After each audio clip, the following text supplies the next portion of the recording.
नमस्कार स्टूडेंट्स, हम एक बार फिर से आते हैं हमारे आज के सेशन में, जिसमें हम बात करेंगे कॉमन एरर्स पर जो अभी तक एसएससी के प्रीवियस ईयर क्वेश्चन पेपर्स में आ चुकी हैं और इन्हें हमने किरण पब्लिकेशन 2023 एडिशन से लिया है।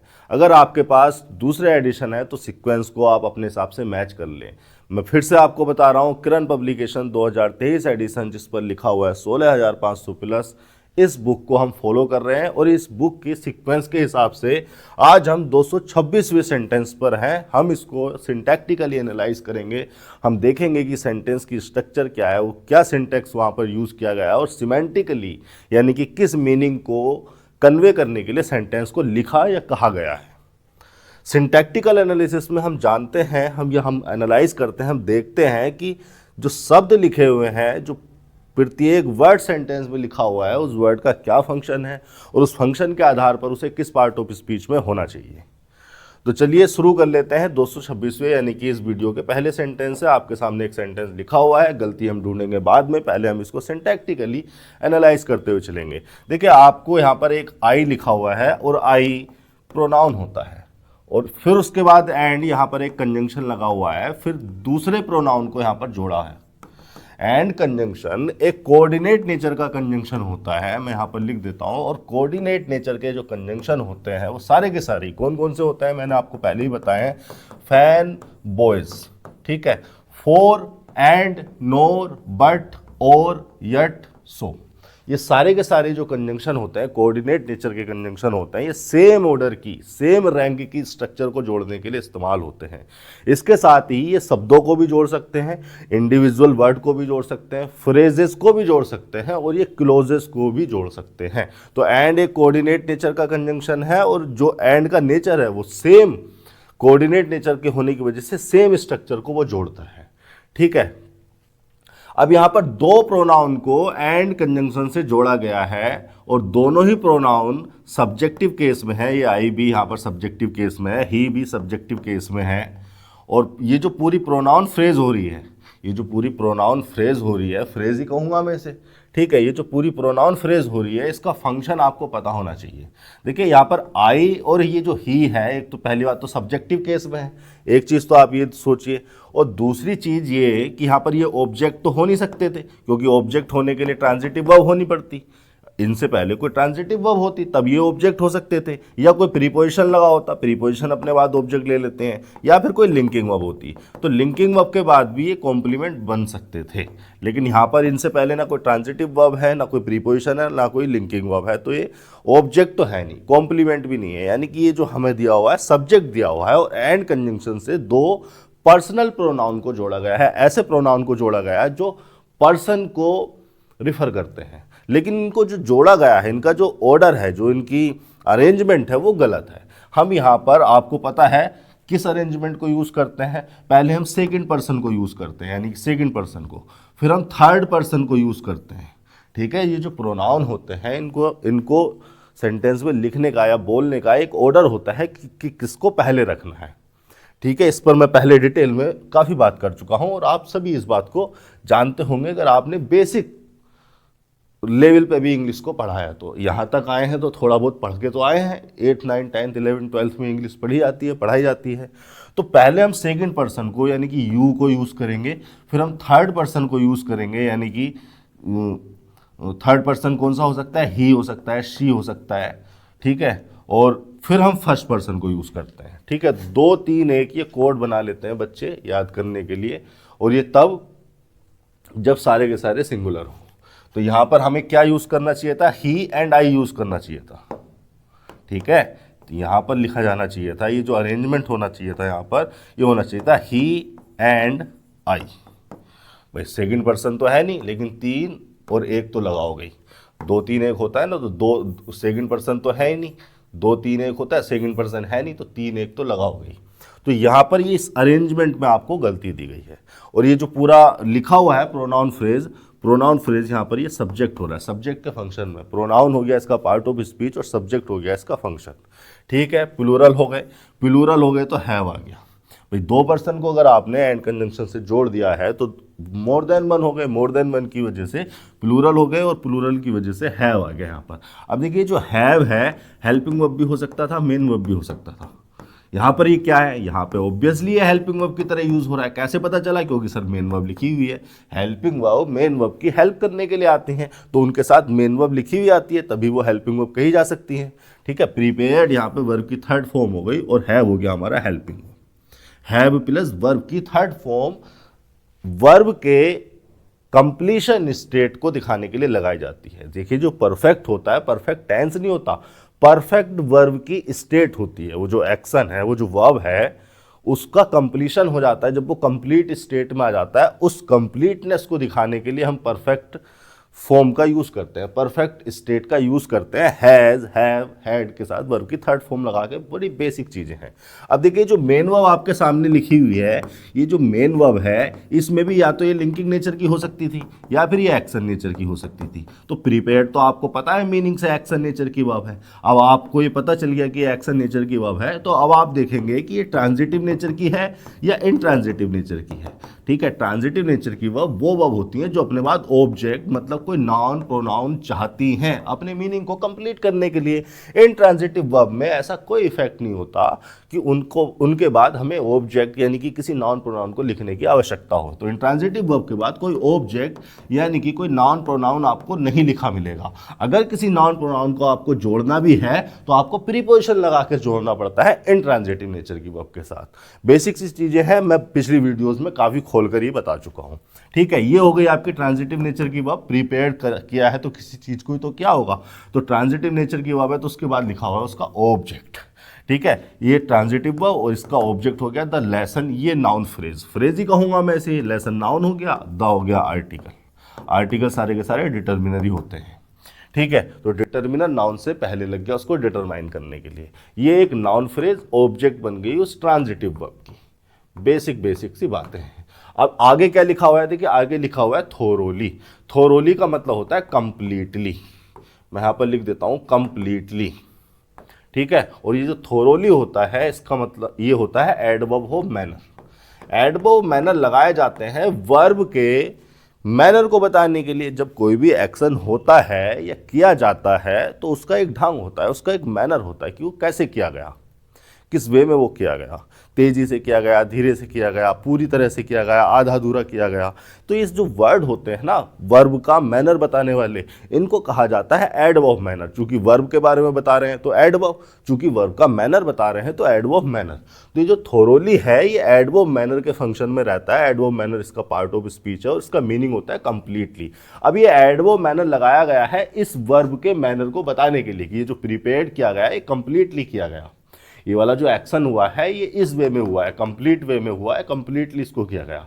तो पहले ट्रांजिटिव वर्ब लिखी आपने, ट्रांजिटिव वर्ब के बाद आप उसका ऑब्जेक्ट लिखेंगे, उसके बाद आप एडवर्ब मैनर को लिखते हैं।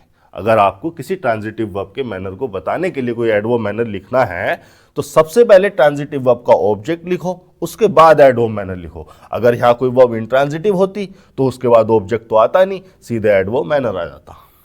ठीक है, ये हो गया आपका 226वां सेंटेंस। 227वें पर चल लेते हैं।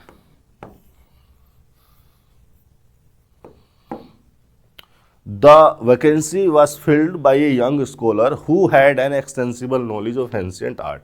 काफी कुछ है सेंटेंस में सीखने के लिए, चलिए शुरू कर लेते हैं। वैकेंसी एक नाउन हो गया और ये जो द लिखा हुआ है ये एक आर्टिकल है, और आर्टिकल सारे के सारे आपको पता है डिटर्मिनर होते हैं। नाउन को डिटरमाइन करने के लिए इसको लगा दिया। डेफिनेट स्पेसिफिक वैकेंसी की बात की जा रही है तो द लगा दिया है राइटर ने, स्पीकर ने। अब ये जो नाउन फ्रेज आपके सामने लिखी हुई है, नाउन फ्रेज ही कहूंगा मैं इसे। भाई नाउन तो वैकेंसी एक सिंगल वर्ड था, लेकिन इस पूरी को द वैकेंसी को मैं क्या कहूंगा, नाउन फ्रेज कहूंगा। अभी जो नाउन फ्रेज है सेंटेंस में या तो सब्जेक्ट के फंक्शन में हो सकती है, या फिर ये ऑब्जेक्ट के फंक्शन में, या फिर ये कॉम्प्लीमेंट बन सकती है। इन तीनों के अलावा नाउन का, प्रोनाउन का और कोई फंक्शन नहीं होता सेंटेंस में या किसी भी स्पीच में। ठीक है, या तो सब्जेक्ट होगी या ऑब्जेक्ट या कॉम्प्लीमेंट। अब ये ऑब्जेक्ट तब हो सकती थी जब इससे पहले कोई ट्रांजिटिव वर्ब या कोई प्रीपोजिशन लगी होती। कॉम्प्लीमेंट ये तब हो सकती थी जब इससे पहले कोई लिंकिंग वर्ब लगी होती, लेकिन इससे पहले तो आप देख रहे हैं कुछ नहीं है, सेंटेंस तो यहीं से स्टार्ट हो रहा है। तो ऑब्जेक्ट होने की और कॉम्प्लीमेंट होने की संभावना तो इसकी खत्म हो गई। अब तो ये निश्चित तौर पर सब्जेक्ट ही है। आगे चलते हैं, देखिए आगे लिखा हुआ है वाज, उसके बाद लिखा हुआ है फिल्ड। ठीक है, वाज फिल्ड। यानी कि ये जो बी की सेकंड फॉर्म लगाई गई है, बी की सेकंड फॉर्म लगाई गई है। अब ये जो वर्ब बी है ना, ये हेल्पिंग वर्ब भी हो जाती है और मेन वर्ब भी हो जाती है। जब ये मेन वर्ब होती है तो लिंकिंग नेचर की वर्ब होती है, लिंक करने के लिए लगाई जाती है। और जब ये हेल्पिंग वर्ब होती है तो ये मेन वर्ब के साथ आती है, यानी कि मेन वर्ब इसके साथ लिखी हुई होगी। तो कैसी वर्ब है, साफ साफ दिख रहा है आपको कि वर्ब की थर्ड फॉर्म यहाँ पर लगी हुई है मेन वर्ब के रूप में। तो अब तो आप इसको हेल्पिंग वर्ब भी कंसीडर करोगे। ये आपकी हेल्पिंग वर्ब हो गई और ये हो गई वर्ब की थर्ड फॉर्म। अब ये जो बी प्लस वर्ब की थर्ड फॉर्म का कॉम्बिनेशन है, ये जो बी प्लस वर्ब की थर्ड फॉर्म का कॉम्बिनेशन है, ये हम यूज करते हैं पैसिव स्ट्रक्चर में। तो आप देख लो पैसिव स्ट्रक्चर है या नहीं है, बिल्कुल लिखी हुई है साहब। आगे इसका डूअर भी लिखा है। बाई प्रीपोजिशन लगाते हैं हम, बाई प्रीपोजिशन लगाते हैं हम जब हम किसी डूअर को रिफर करना हो, जब हमें कोई डूअर लिखना हो, कोई पर्सन, किसी पर्सन को डूअर की तरह रिफर कर रहे हो हम, तो हम बाई प्रीपोजिशन लगाकर जोड़ते हैं। तो बाई प्रीपोजिशन, और ये हो गया डूअर। किसका डूअर, इस काम को करने वाला, इस काम को डू करने वाला, ठीक है, डूअर हो गया। यानी कि ये वाला काम इसके द्वारा किया गया, ठीक है। क्या है ये प्रीपोजिशन और प्रीपोजिशन का ऑब्जेक्ट। ये ऑब्जेक्ट हो गया इसका फंक्शन। अब ऑब्जेक्ट है तो निश्चित तौर पर ही नाउन फ्रेज होगी या कोई प्रोनाउन होगी, लेकिन यहां तो नाउन फ्रेज है। स्कॉलर हो गया नाउन और यंग हो गया उसके लिए एडजेक्टिव। इस नाउन को मॉडिफाई करने के लिए एडजेक्टिव लगा दिया, ए आर्टिकल लग गया, क्योंकि जो हमारा नाउन था वो काउंटेबल कॉमन नाउन था, तो उससे पहले हमने ए आर्टिकल लगा दिया, ठीक है। बाय प्रीपोजिशन उसका ऑब्जेक्ट हो गया, इतनी बात हो गई। देखिए आगे क्या लिखा हुआ है, आगे लिखा हुआ है हु।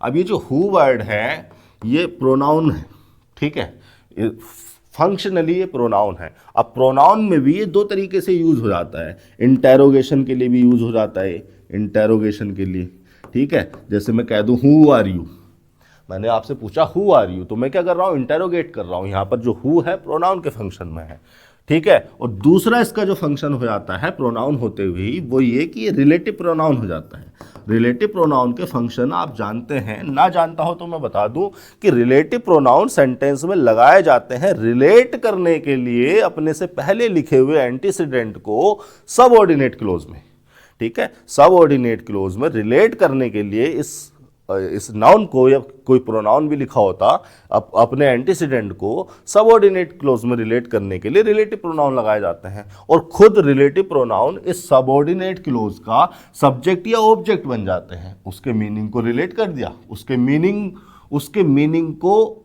अपने अंदर निहित कर लिया इस हु ने। हु का मतलब अब वही है।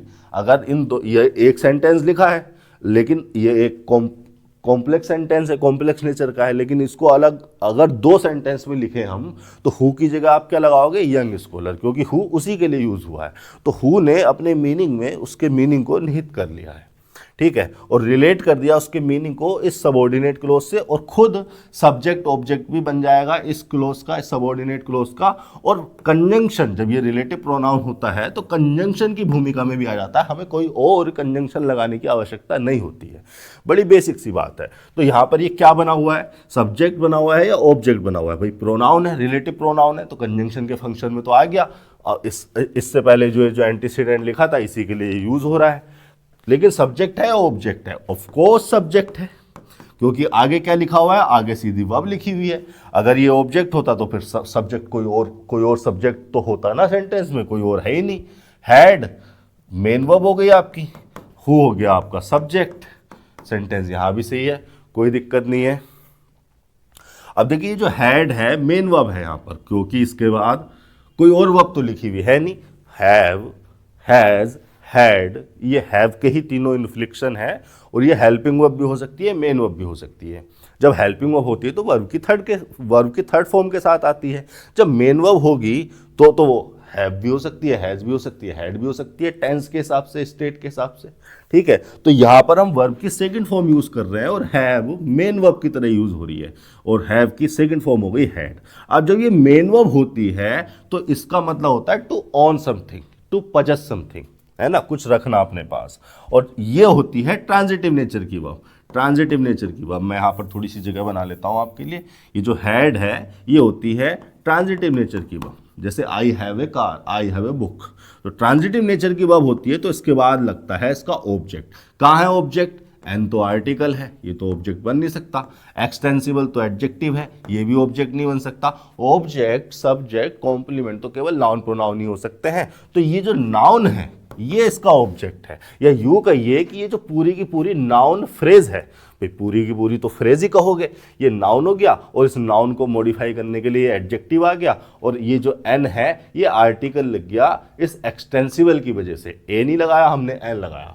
देखिए नॉलेज को ये कहा जा सकता है कि ये नॉलेज जो है अनकाउंटेबल है।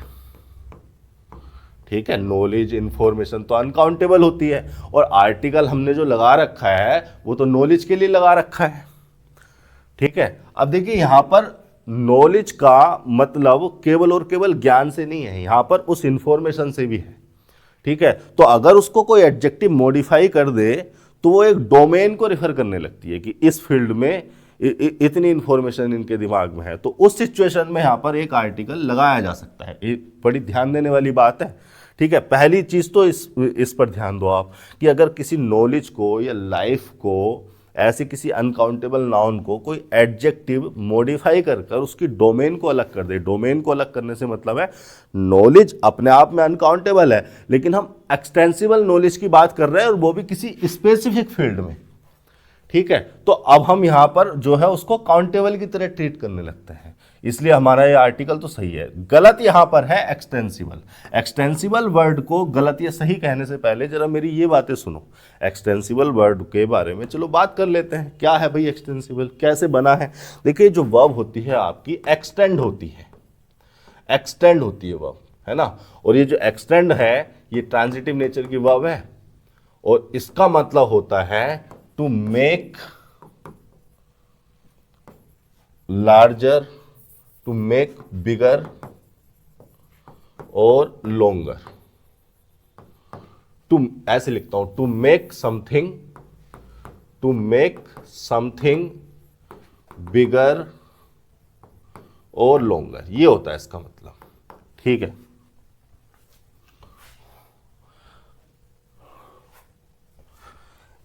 अब इसी एक मीनिंग में एक और वर्ब मुझे ध्यान आ रही है, ये तो एक्सटेंड हो गई। एक्सटेंड का मतलब हो गया टू मेक समथिंग बिगर और लॉन्गर। एक इसी मीनिंग में एक वर्ब होती है, इसी के सिमिलर मीनिंग में एक और वर्ब होती है एक्सपेंड। इसके बारे में आपने सुना होगा। एक्सपेंड का मतलब भी यही होता है भैया, टू मेक और बिकम लॉन्गर। लार्जर लिख देता हूं लॉन्गर की बजाय। ठीक है, डिफरेंस क्या है, कहां पर एक्सपेंड यूज करनी है, कहां पर एक्सटेंड? अगर क्लोज टेस्ट में दोनों वर्ब लिखी हुई आ गई तो घुमा देगा एग्जामिनर। सेंटेंस इंप्रूवमेंट में अगर दोनों वर्ब लिखी हुई आ गई ऑप्शन में तो घूम जाओगे। तो समझ लो, फालतू बातें नहीं कर रहा हूं मैं यहां पर। मुझे पता है किस तरह से आपके एग्जाम्स को डिजाइन किया जाता है। मैंने सैकड़ों एग्जाम्स को ऑब्जर्व किया है, नोटिस किया है, सैकड़ों क्वेश्चन पेपर को मैंने देखा है। तो ये एक वर्ब हो गई एक्सटेंड, इसका मतलब भी यही है टू मेक समथिंग बिगर और लार्जर।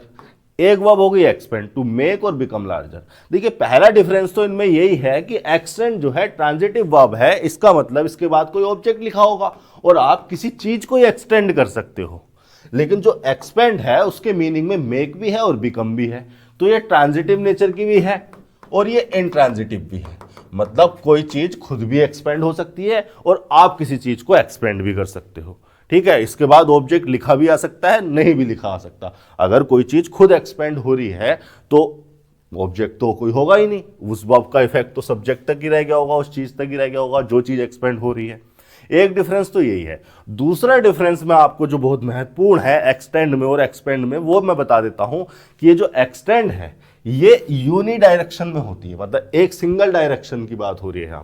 यहां पर जो इंक्रीमेंट हो रहा है वो सिंगल डायरेक्शन में हो रहा है। जैसे आपके पास एक ब्लॉक है, मैं आपसे कहूं कि इसको एक्सटेंड कर दो, तो एक्सटेंड आप इसको कैसे करेंगे? आप इसको किसी भी एक डायरेक्शन में, चाहे तो इसमें चाहे तो इसमें, किसी भी 3 डायरेक्शन होती है, किसी भी एक डायरेक्शन में जो है इसको बढ़ा देंगे। तो ये जो इंक्रीमेंट हुआ ना, ये एक ही डायरेक्शन में हुआ। मैं यहां लिख दूं यहां पर यूनि डायरेक्शनल, मैं यहां पे लिख देता हूं यूनि डायरेक्शनल। ठीक है, ये होता है एक्सटेंड का मतलब, किसी एक डायरेक्शन में इंक्रीमेंट, या कह दे कि लीनियर वे में इंक्रीमेंट। लीनियर वे में इंक्रीमेंट को दिखाने के लिए हम एक्सटेंड वर्ब का यूज करते हैं, ठीक है, लीनियर वे में।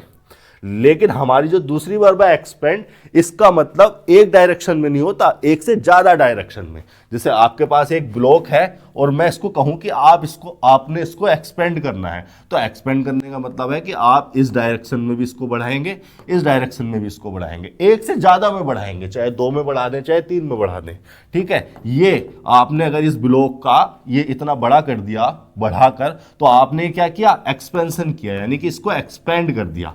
तो एक्सपेंड जो वर्ब होती है वो मल्टीपल डायरेक्शन में होती है, मतलब एक्सपेंड वर्ब में जो इंक्रीमेंट होता है वो इंक्रीमेंट मल्टीपल डायरेक्शन में होता है। मैं यहां पर लिख दूं मल्टीपल डायरेक्शन में इंक्रीमेंट को दिखाती है एक्सपेंड वर्ब, मल्टीपल डायरेक्शन में, ठीक है, इंक्रीमेंट। मैं चाहता हूं कि आपके अंदर वो एटीट्यूड डेवलप किया जाए, वो क्यूरियोसिटी डेवलप की जाए कि यार इसी मीनिंग में एक वर्ब हमने एक्सपेंड भी सुनी है, तो एक्सटेंड को कहाँ यूज करते हैं, एक्सपेंड को। वो एटीट्यूड डेवलप करना है मुझे आपके अंदर कि आप इन छोटी छोटी बारीकियों का भी ध्यान रखें, ताकि आपको घुमाने की जो कोशिश है एग्जामिनर की, वो उसकी सारी कोशिशें बेकार हो जाए। इतनी बात हो गई एक्सटेंड पर और एक्सपेंड पर। अब देखिए ये जो वर्ड है ना एक्सटेंड, इसी एक्सटेंड वर्ड से ही एक और वर्ड बन जाएगा एक्सटेंडेबल।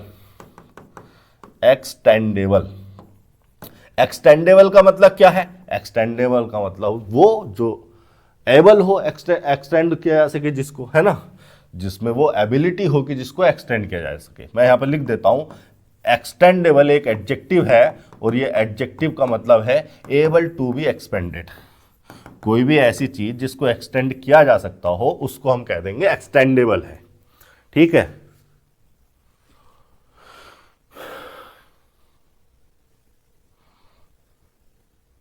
जैसे वो आती थी सेल्फी स्टिक, कुछ दिनों पहले हम सेल्फी स्टिक का बहुत ज़्यादा यूज़ करते थे सेल्फी लेने के लिए। तो सेल्फी स्टिक क्या होती थी, एक्सटेंडेबल होती थी, वो एक ही लीनियर वे में उसको एक्सटेंड किया जा सकता था। तो उस सिचुएशन में आप एक्सटेंडेबल लगाते हैं। अब जैसे एक्सटेंडेबल बन गया वैसे ही एक्सपेंडेबल भी बन जाएगा। मैं यहाँ पर लिख देता हूँ एक्सपेंडेबल। एक्सपेंडेबल का मतलब क्या हो गया, एक्सपेंडेबल का मतलब हो गया एबल टू बी एक्सपेंडेड, है ना, जिसका प्रसार किया जा सके, जिसको बढ़ाया जा, जिसको एक्सपेंड किया जा सके। एक तो ये हो गया। अब देखिए एक और एडजेक्टिव जो है एक्सटेंड वर्ब की मदद से हम बनाते हैं, और उसका मतलब है एक्सटेंसिबल की बात कर रहा हूं मैं, जो कि आपके सेंटेंस में दिया हुआ है। एक्सटेंसिबल ही तो दिया हुआ है, ठीक है। एक्सटेंड वर्ब की हेल्प से एक एडजेक्टिव तो बन गया एक्सटेंडेबल, एक और बन जाता है एक्सटेंसिबल। और इस एक्सटेंसिबल का मतलब भी यही होता है, एक्सटेंसिबल का भी मतलब सेम और सेम यही होता है। लो दोबारा लिख भी नहीं रहा, बस तीर लगा दिया ऊपर को, सेम यही मतलब होता है। लेकिन एक्सटेंडेबल में और एक्सटेंसिबल में डिफरेंस है, इस डिफरेंस को समझना पड़ेगा। अगर दोनों आपको दे दिए, एक्सटेंडेबल का मतलब भी एबल टू बी एक्सटेंडेड है और एक्सटेंसिबल का मतलब भी एबल टू बी एक्सटेंडेड है, अगर दोनों आपको दे दिए कहीं किसी क्लोज टेस्ट में, सेंटेंस इंप्रूवमेंट में, या आपका मित्र आपसे पूछ ले तो कंफ्यूज हो जाओगे। तो समझना जरूरी है कि एक्सटेंडेबल कहाँ यूज होता है और एक्सटेंसिबल। देखिए एक्सटेंडेबल मैं तब यूज करता हूँ जब कोई फिजिकल इंक्रीमेंट हो। फिजिकल इंक्रीमेंट से मतलब है किसी की लंबाई चौड़ाई आपने बढ़ा दी, कोई फिजिकल ऑब्जेक्ट है और उस फिजिकल ऑब्जेक्ट को आपने एक्सटेंड कर दिया। फिजिकल डायमेंशन का मतलब आप जानते हैं, फिजिक्स तो सभी ने पढ़ी होगी 9th-10th में। तो कोई फिजिकल ऑब्जेक्ट को एक्सटेंड करने के कंटेक्स्ट में हम एक्सटेंडेबल यूज करते हैं। एक्सटेंसिबल हम तब यूज करते हैं जब हम किसी के फंक्शंस को इंक्रीज करते हैं। किसी को फंक्शनल वे में अगर हम एक्सटेंड करते हैं तो हम एक्सटेंसिबल यूज करते हैं। फंक्शनल, मैं यहाँ पे लिख देता हूँ फंक्शनल कंटेक्स्ट में।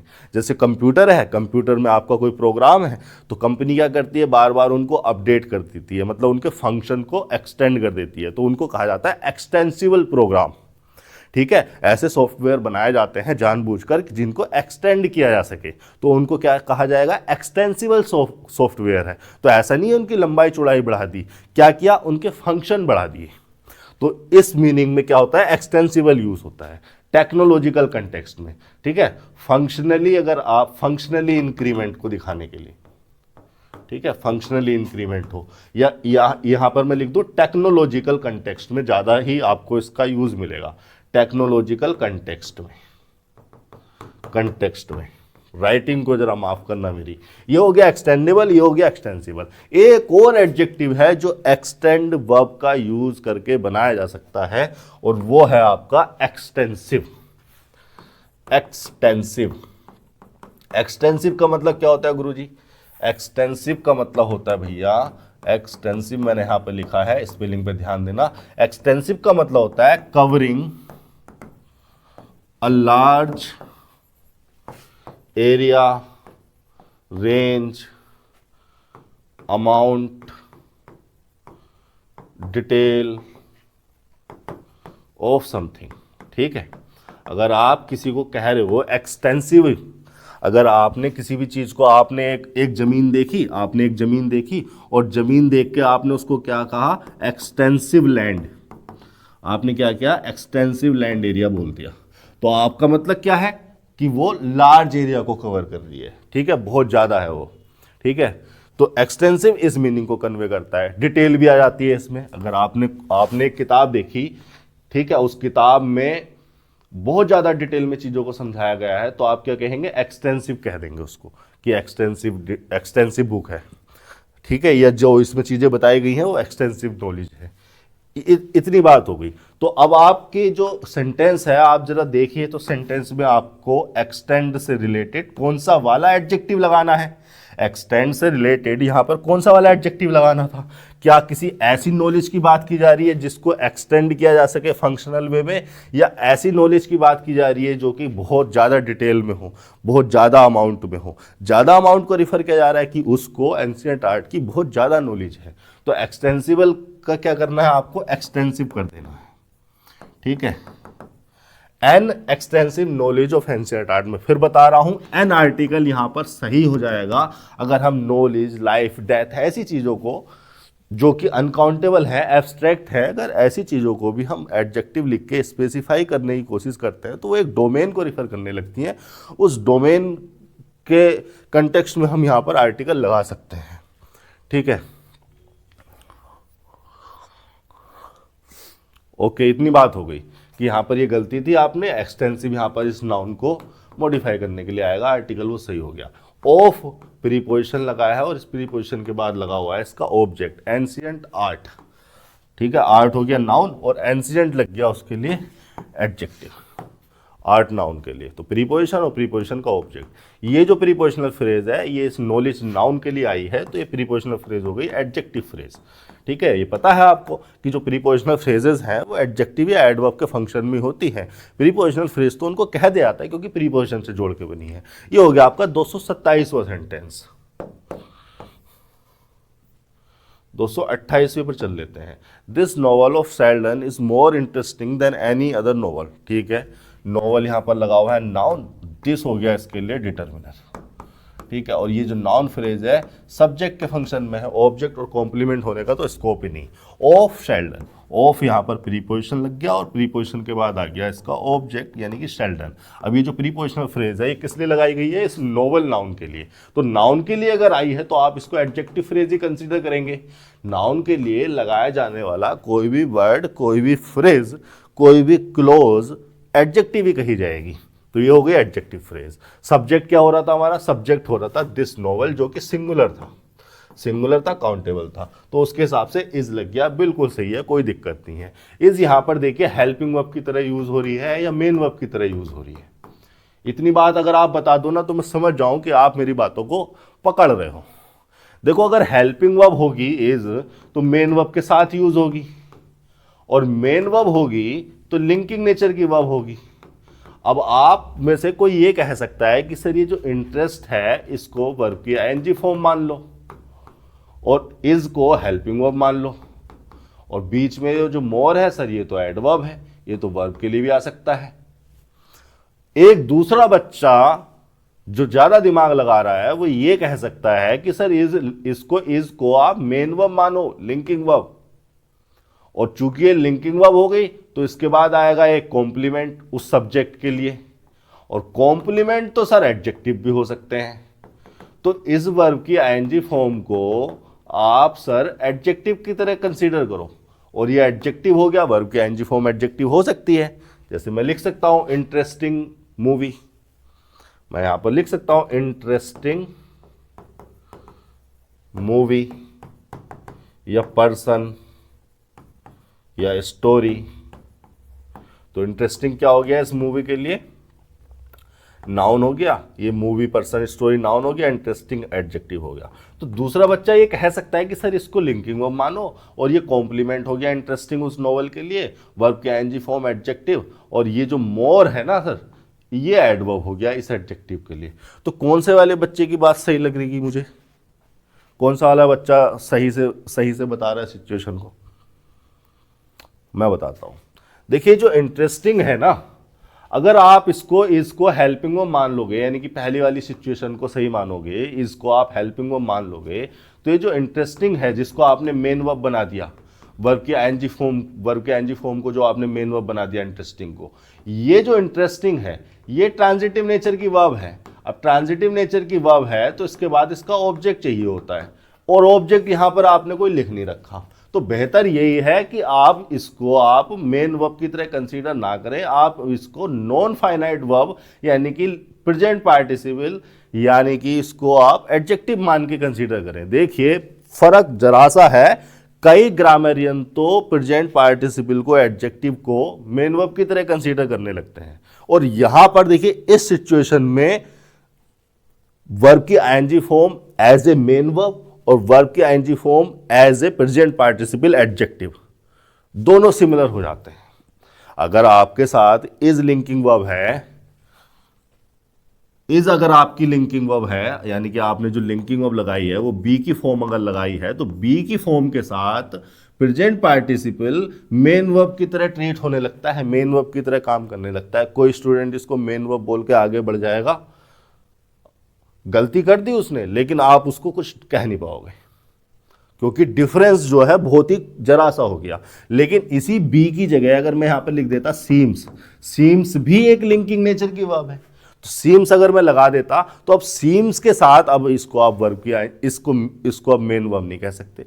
अब तो आप इसको अगर सेंटेंस लिख दिया मैंने, this novel of Seldon seems more interesting, तो अब आप इसको इंटरेस्टिंग को आप मेन वर्ब कंसीडर नहीं कर सकते, वर्ब के आईएनजी फॉर्म को मेन वर्ब कंसीडर नहीं कर सकते। अब तो आप यही कहोगे एडजेक्टिव।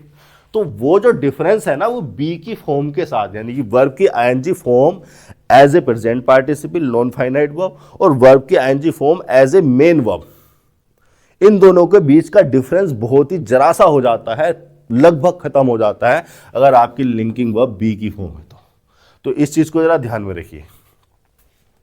ठीक है, ये इस वाले बच्चे को मैं सही कहूंगा, ये वाला बच्चा सही कह रहा है, और यकीन ना हो तो आप कोई दूसरी लिंकिंग को लगा के देख लो। और इंटरेस्टिंग मूवी जब आपने लिखी थी तो इंटरेस्टिंग मूवी का मतलब क्या था? The movie is interesting, the movie is interesting. ठीक है, यही तो था इसका मतलब। इंटरेस्टिंग मूवी का मतलब था the movie is interesting, is हो गया यहाँ पर लिंकिंग वर्ब। इंटरेस्टिंग को आप एडजेक्टिव की तरह यूज कर रहे थे, यहाँ भी प्रेडिकेटिवली, यहाँ एट्रीब्यूटिवली यूज कर रहे थे। ठीक है, आगे चलते हैं। इतनी बात हो गई कि इज मोर इंटरेस्टिंग, यहाँ पर कोई गलती नहीं है। अब देखिए जो मोर लगाया गया है ये एडवर्ब की तरह लगाया गया है इस एडजेक्टिव से पहले कंपैरिजन शो करने के लिए। कंपैरेटिव डिग्री यहाँ पर दिखाई जा रही है और उस कंपैरिजन को शो करने के लिए मोर लगाया गया, और कंपैरिजन जिससे किया जा रहा है हमें उसको लिखना पड़ेगा, तो हमने वो लिखा एनी अदर नोवेल, और जिसके द्वारा लिखेंगे वो हमारा एक प्रीपोजिशन। देन जो वर्ड है प्रीपोजिशन भी हो सकता है, कंजंक्शन भी हो सकता है, इसी कंपैरिजन के सेंस में, कंपैरिजन शो करने के लिए। ठीक है, प्रीपोजिशन भी हो सकता है, कंजंक्शन भी। यहाँ पर यह प्रीपोजिशन हो रहा है क्योंकि इसके बाद लिखी हुई है एक नाउन फ्रेज, और ये है नाउन फ्रेज इस प्रीपोजिशन की ऑब्जेक्ट। क्या है नाउन फ्रेज? नोवेल हो गया नाउन, अदर हो गया इसके लिए डिटर्मिनर, और एनी एक दूसरा डिटर्मिनर हो गया, एनी अदर नोवेल, यानी कि किसी दूसरे नोवेल को रिफर किया जा रहा है, कंपैरिजन की जा रही है दिस नोवेल की एनी अदर नोवेल से। तो सेंटेंस में तो कोई गलती नहीं है, नो एरर। ठीक है, 228 हो गया, 229 पे चल लेते हैं। An eminent surgeon is visiting the hospital to attend a surgeons conference. ठीक है, सर्जन हो गया यहां पर नाउन, एमिनेंट यहां पर एडजेक्टिव हो गया इस नाउन के लिए, एन हो गया आर्टिकल, क्योंकि ये जो एडजेक्टिव है ये एक वोवल साउंड से शुरू हो रहा है। अगर वोवल साउंड से शुरू हो रहा है तो हमें एन लगाना पड़ेगा, ए नहीं लगा सकते। ये हो गई पूरी नाउन फ्रेज। अब देखो इसमें गलती ये हो गई कि ये जो एमिनेंट लिखा हुआ है ना, इसकी स्पेलिंग गलत लिखी हुई है। एमिनेंट की स्पेलिंग ये नहीं होती, एमिनेंट होता है ये, ठीक है। और मतलब क्या होता है एमिनेंट का, चलो मतलब जान लेते हैं। बढ़िया एडजेक्टिव है ये, तो वोकैब में भी आ चुका है कई बार आपकी प्रीवियस ईयर की वोकैब में, एमिनेंट, ठीक है। स्पेलिंग पे फिर से ध्यान देना। एमिनेंट का मतलब होता है फेमस, रेस्पेक्टेड, इंपॉर्टेंट, ठीक है। एंड या वो लगा देता हूं, इस मीनिंग को रिफर करता है एमिनेंट। अच्छा, एक और वर्ड होता है जो एमिनेंट जैसा, जहां पे बच्चों को कंफ्यूज किया जा सकता है, वो होता है इमिनेंट। इमिनेंट, ठीक है। यहां पर ई है और यहां पर आई है। स्पेलिंग देख लो फिर से, इमिनेंट, IMMINENT, इमिनेंट। इमिनेंट का मतलब होता है लाइकली, ये भी एडजेक्टिव ही है इमिनेंट भी, और ये एमिनेंट भी एडजेक्टिव ही है। इमिनेंट का मतलब होता है likely to happen very soon, यानी कि कोई बहुत जल्दी जो चीज होने वाली हो, नियर फ्यूचर में या आने वाले समय में अगर कोई चीज होने वाली है तो हम उसको कहते हैं इमिनेंट, ठीक है। इमिनेंट डेंजर, इमिनेंट रेन, ठीक है। कोई चीज होने वाली है यानी कि फ्यूचर में। लाइकली का मतलब प्रोबेबल, प्रोबेबल, अगर किसी चीज के होने की प्रोबेबिलिटी होती है फ्यूचर में बहुत ही जल्द, तो हम उसको इमिनेंट कह देते हैं। ये एडजेक्टिव है, ये भी एडजेक्टिव है। एक और वर्ड होता है जहां पर आपको कंफ्यूज किया जा सकता है, यहीं पर लिख देता हूं, ठीक है, नए बोर्ड पर नहीं जा रहे। वो होता है इमानेंट। इमानेंट, देखिए क्या डिफरेंस है, यहां पर आई था और यहां पर ए है, ठीक है। स्पेलिंग में सिर्फ इतना फर्क है, इमानेंट। और इमानेंट का मतलब होता है नेचुरल और परमानेंट पार्ट ऑफ समथिंग, ये भी एडजेक्टिव ही है। इमानेंट, नेचुरल और permanent part of something, something, ठीक है। तो स्पेलिंग ये होती है एमिनेंट की। वापस आते हैं हमारे सेंटेंस पर। एक गलती तो यहां पर यही हो गई, ठीक है। एन एमिनेंट सर्जन, ये नाउन फ्रेज हमारी क्या हो रही थी, सब्जेक्ट हो रही थी। ऑब्जेक्ट और कॉम्प्लीमेंट होने का तो स्कोप ही नहीं है, ये सब्जेक्ट हो गया, सब्जेक्ट हमारा सिंगुलर है, इज लग गई यहां पर, और विजिटिंग वर्ब की आईएनजी फॉर्म हो गई। यहां पर ये जो बी की फॉर्म है इज, ये हेल्पिंग वर्ब है, और विजिटिंग वर्ब की आईएनजी फॉर्म मेन वर्ब हो रही है। और मेन वर्ब हमारी एक्शन नेचर की वर्ब है, एक्शन नेचर की वर्ब है, उसमें भी ये ट्रांजिटिव नेचर का एक्शन है। ट्रांजिटिव नेचर का एक्शन है तो अपने बाद ऑब्जेक्ट लेगा। कहां है ऑब्जेक्ट, ये लिखा, द हॉस्पिटल। हॉस्पिटल हो गया नाउन और द लग गया उसके लिए आर्टिकल, ठीक है। देखिए हॉस्पिटल, स्कूल, प्रिजन, ये जो इस तरह के जो प्लेस होते हैं, इन प्लेस से पहले द आर्टिकल नहीं लगाया जाता, तब जब जिस पर्पस के लिए होते हैं उसी पर्पस के लिए आप उन्हें विजिट कर रहे हो, जा रहे हो, ठीक है। जैसे यहां पर क्या लिखा हुआ है, eminent surgeon is visiting the hospital to attend a surgeon conference, ठीक है। सर्जन की कॉन्फ्रेंस करने के लिए जा रहा है, लेकिन अगर वो हॉस्पिटल में इलाज करने जा रहा होता किसी का, तो हॉस्पिटल का पर्पस तो यही होता है, इलाज करना लोगों का, मरीजों का। तो यहां पर द आर्टिकल नहीं आता, ठीक है।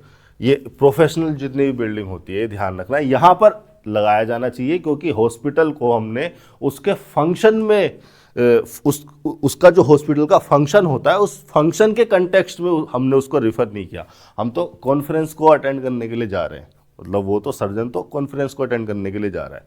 तो अब यहाँ पर हॉस्पिटल को एक साधारण प्लेस की तरह रिफर किया गया है, कोई भी प्लेस, तो उससे पहले हमने दा लगा दिया उसको स्पेसिफिक करने के लिए, ठीक है। ट्रांजिटिव वर्ब थी, उसका ऑब्जेक्ट बन गया द हॉस्पिटल। उसके बाद लग गया टू अटेंड, 2 + V1। अब ये जो इन्फिनेटिव होते हैं, ये इन्फिनेटिव मैं आपको पहले ही बता चुका हूं, सेंटेंस में नाउन भी हो जाते हैं, एडजेक्टिव भी हो जाते हैं और एडवर्ब भी हो जाते हैं। तो यहां पर ये क्या हो रहा है, देखिए नाउन ये तब होगा जब ये सब्जेक्ट, ऑब्जेक्ट या कॉम्प्लीमेंट बन रहा होगा। सब्जेक्ट तो सेंटेंस में शुरू में आ गया, भाई एक ही सब्जेक्ट तो एक क्लोज में आएगा एक वर्ब के साथ, तो सब्जेक्ट तो ये हो नहीं सकता। ऑब्जेक्ट होने के लिए इससे पहले कोई ट्रांजिटिव वर्ब नहीं लिखी, तो ऑब्जेक्ट भी ये नहीं है। प्रीपोजिशन का ऑब्जेक्ट इन्फिनेटिव बनते नहीं है, वो तो जीरेंड बनते हैं। तो ऑब्जेक्ट भी नहीं बन सकता। कॉम्प्लीमेंट बनने के लिए इससे पहले लिंकिंग वर्ब होनी चाहिए थी। तो सब्जेक्ट नहीं है, ऑब्जेक्ट नहीं है, कॉम्प्लीमेंट नहीं है, तो नाउन ही नहीं है। एडजेक्टिव ये तब कहा जा सकता है जब ये किसी नाउन को मॉडिफाई करने के लिए आया हो। तो क्या ये टू अटेंड हॉस्पिटल के लिए लिखा गया है? हॉस्पिटल अटेंड करेगा क्या सर्जन की कॉन्फ्रेंस को? नहीं, ये टू अटेंड तो किसी और के लिए लिखा गया है। तो इसको एडजेक्टिव कंसीडर करोगे तब जब ये किसी नाउन को मॉडिफाई करेगा, और ऐसा कोई नाउन इससे पहले है नहीं, तो ये एडजेक्टिव भी नहीं। अब आप इसको एडवर्ब कंसीडर करेंगे। एडवर्ब भी ऐसा जो वर्ब के रीजन को बताए, वर्ब के पर्पस को बताए। ठीक है, ये हमारा जो टू अटेंड इन्फिनेटिव है, ये इन्फिनेटिव नॉन फाइनाइट वर्ब इस विजिट के पर्पस को, रीजन को रिफर कर रही है। तो चूंकि वर्ब के बारे में बता रही है तो एडवर्ब, और वर्ब का रीजन या पर्पस बता रही है तो मैं इसको कहता हूं एडवर्ब ऑफ रीजन। ठीक है, अब ये टू अटेंड इन्फिनेटिव एडवर्ब तो बन गया, लेकिन बेसिकली है तो एक नॉन फाइनाइट वर्ब। अब चूंकि वर्ब है तो इसमें वर्ब का एट्रीब्यूट देखने गए तो ये इतना पार्ट इसका वर्ब का है, और इस वर्ब का एट्रीब्यूट देखा तो ये खुद एक ट्रांजिटिव नेचर का एक्शन है, और ट्रांजिटिव नेचर का एक्शन है तो ये अपने बाद अपना ऑब्जेक्ट ले लेगा। वो ले लिया यहां पर।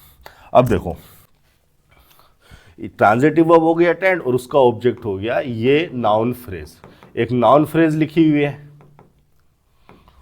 कॉन्फ्रेंस नाउन हो गया। सर्जन क्या है? सर्जन हो गया पजेसिव नाउन। यहां पर एक बहुत ही अच्छा कॉन्सेप्ट है जो एक किरण पब्लिकेशन वाले मिस कर गए, इनको बताना चाहिए था, और यहां पर वही गलती है। ये हो सकता है एमिनेंट ये वाली गलती इन्होंने टाइपिंग में कर दी हो, या हो सकता है एसएससी ने यहां पर गलती दी हो, एमिनेंट का ये स्पेलिंग गलत लिख दिया हो। लेकिन स्पेलिंग चेक करने के लिए कॉमन एरर नहीं दी जाती है, आपकी सिंटैक्स और सिमेंटिक्स को चेक करने के लिए कॉमन एरर दी जाती है। तो इस एरर को तो मैं तवज्जो दे नहीं रहा। ठीक है, यहां पर देखो क्या गलती है। अटेंड है एक ट्रांजिटिव नेचर की वर्ब, और ट्रांजिटिव नेचर की वर्ब है, उसका ऑब्जेक्ट होना चाहिए, और ये ऑब्जेक्ट हो गया ये सर्जन्स कॉन्फ्रेंस नाउन फ्रेज। अब ये जो नाउन फ्रेज आपकी लिखी हुई है ये है पजेशन, और सर्जन क्या है? सर्जन है पजेसिव नाउन। पजेसिव नाउन में या किसी भी नाउन में पजेसिव फंक्शन को जनरेट करने के लिए अपोस्ट्रोफी एस लगाया जाता है, और अपोस्ट्रोफी एस अगर किसी प्लूरल नाउन के, प्लूरल काउंटेबल नाउन के बाद लगाया जाना है तो प्लूरल में तो एस लगा होगा। तो अब देखो, या तो सर्जन लिखते हम एस, ठीक है, लेकिन हमने क्या लिख रखा है? सर्जन्स, यानी कि प्लूरल बनाया हुआ है। प्लूरल बनाया हुआ है तो हम क्या करते हैं, बस सीधे अपोस्ट्रोफी एक कोमा लगा देते हैं, एस नहीं लिखते। ठीक है, ऐसे नहीं कि दोबारा यहाँ पे एस लगाने की जरूरत पड़ेगी। तो यहाँ तो गलती नहीं है, गलती है यहाँ। ये जो आर्टिकल या कोई डिटर्मिनर लगाया जाता है, यहाँ पर ये जो पजेसिव नाउन से पहले जो आर्टिकल या डिटर्मिनर लगाया जाता है वो इस नाउन के लिए होता है, इस पजेसिव नाउन के लिए होता है, ना कि पजेशन के लिए। तो ये जो ए लगाया गया है ये सर्जन के लिए लगाया गया है, कॉन्फ्रेंस के लिए नहीं लगाया गया। सर्जन के लिए अगर लगाया गया है तो सर्जन को तो आपने प्लूरल बना रखा है। जब सर्जन को प्लूरल बना रखा है तो आप उसके साथ ए नहीं यूज कर सकते। या तो आप इसको यहां पर इसको या तो आप बिना ए के यूज करो, तब ये सही है सर्जन्स कॉन्फ्रेंस, या फिर आप इसे सिंगुलर करो। अगर आपने ए लिख दिया तो फिर आपको लिखना चाहिए था अ सर्जन, फिर अपोस्ट्रोफी एस, यानी कि सर्जन को सिंगुलर कर दिया, फिर लिखना चाहिए था कॉन्फ्रेंस। तो अब आपने सिंटैक्टिकली तो सही कर दिया, स्ट्रक्चर को तो सही कर दिया ग्रामर के हिसाब से, लेकिन अब आपने मीनिंगलेस स्ट्रक्चर लिख दी। अब एक बात सोचो, एक सर्जन की कॉन्फ्रेंस का क्या मतलब है? कॉन्फ्रेंस तो तभी पॉसिबल है जब दो या दो से ज्यादा लोग आके बैठे। एक पर्सन से तो कॉन्फ्रेंस नहीं होती। कॉन्फ्रेंस का मतलब है कॉन्फ्रेंस, ठीक है, कौन आ रहा है उसके मीनिंग में, मतलब टुगेदर का सेंस आ रहा है कॉन्फ्रेंस में, कौन लगा हुआ आ रहा है। तो अब इतनी बात समझिए कि अगर आपने ए सर्जन लिख दिया तो यहां पर इस गलती को तो आपने सही कर दिया, लेकिन आपने फिर वो स्ट्रक्चर मीनिंगफुल नहीं रही। तो आ सर्जन भी नहीं लिख सकते। फिर तो या तो आपके पास एक ही सिचुएशन बची कि आप इसको ए को हटाओ, दा लिखा जा सकता था ए की जगह, अगर आप इसको डेफिनेट करना चाह रहे हैं तो। और डेफिनेट नहीं करना चाह रहे हैं, जनरल सेंस में बोल रहे हैं, तो आप बिना आर्टिकल के इसको यूज कर देंगे।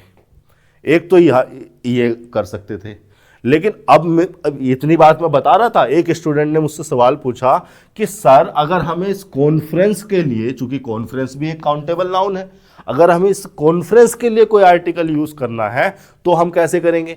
क्या हम यहां लिखेंगे सर्जन्स आ कॉन्फ्रेंस लिखेंगे? नहीं। अगर हमें कॉन्फ्रेंस के लिए कोई आर्टिकल यूज करना है तो फिर हमें पजेसिव नाउन नहीं, फिर हमें ऑफ प्रीपोजिशन लगानी पड़ेगी। फिर हमें लिखना पड़ेगा अ कॉन्फ्रेंस ऑफ सर्जन्स। ठीक है, फिर हमें ऑफ प्रीपोजिशन लगाकर लिखना चाहिए। कॉन्फ्रेंस को पहले ले आओ, ए आर्टिकल उसके साथ यूज कर लो। तो ये गलती यहां पर ध्यान देने वाली थी, यहां पर ध्यान दिया जाना चाहिए था। स्टूडेंट्स को ये बात ध्यान रखनी चाहिए। ये हो गया आपका 229वां सेंटेंस। ठीक है, एक गलती तो यही है और एक गलती यहां पर नजर आई मुझे। 230वें सेंटेंस की बात कर लेते हैं। Most countries in the world is for piece. ठीक है, कंट्रीज हो गया नाउन, और ये जो मोस्ट वर्ड है, चलो मोस्ट पर बातें कर लेते हैं। मोस्ट के बारे में बता देता हूं, कहीं भी यूज हो जाता है ऐसा वर्ड है। 5 मिनट लगेंगे, समझ जाओगे जिंदगी भर के लिए। ये जो मोस्ट वर्ड है, ये सेंटेंस में डिटर्मिनर भी हो सकता है, प्रोनाउन भी हो सकता है, एडवर्ब भी हो सकता है, और ये रिफर करता है ग्रेटेस्ट अमाउंट, क्वांटिटी और डिग्री को। ठीक है, को रिफर करता है। इसके साथ साथ सुपरलेटिव डिग्री में आ जाता है मोस्ट लिखा हुआ। सुपरलेटिव डिग्री में हम एडवर्ब की तरह इसको यूज कर लेते हैं, तो मैं लिख देता हूं सुपरलेटिव डिग्री में। सुपरलेटिव डिग्री में यूज हो जाता है एडवर्ब की तरह। लो, इतनी बात लिख दी मैंने। ठीक है, इसके अलावा मोस्ट का मतलब ऑलमोस्ट ऑल भी हो जाता है। जब मोस्ट ऑलमोस्ट ऑल को रिफर करता है तो ये डिटर्मिनर के फंक्शन में होता है। ठीक है, इतनी बात भी लिख दी मैंने, डिटर्मिनर के फंक्शन में होता है। और अगर मैं सेंटेंस का यूज करूं तो मैं यहां पर लिख सकता हूं most people can't afford a house, house नहीं लिख रहे, अ कार इन अफ्रीका। ठीक है, इतने गरीब है कि वो अफोर्ड नहीं कर सकते। तो मोस्ट यहां पर क्या हो रहा है, प्यूपिल यहां पर नाउन है, मोस्ट यहां पर डिटर्मिनर है। अब देखो, प्यूपिल तो एक ऐसा नाउन है जो कि प्लूरल ही रहता है, लेकिन अगर मैं कोई ऐसा नाउन लिख देता जो सिंगुलर प्लूरल दोनों हो सकता, मैं यहां पर लिख देता पर्सन।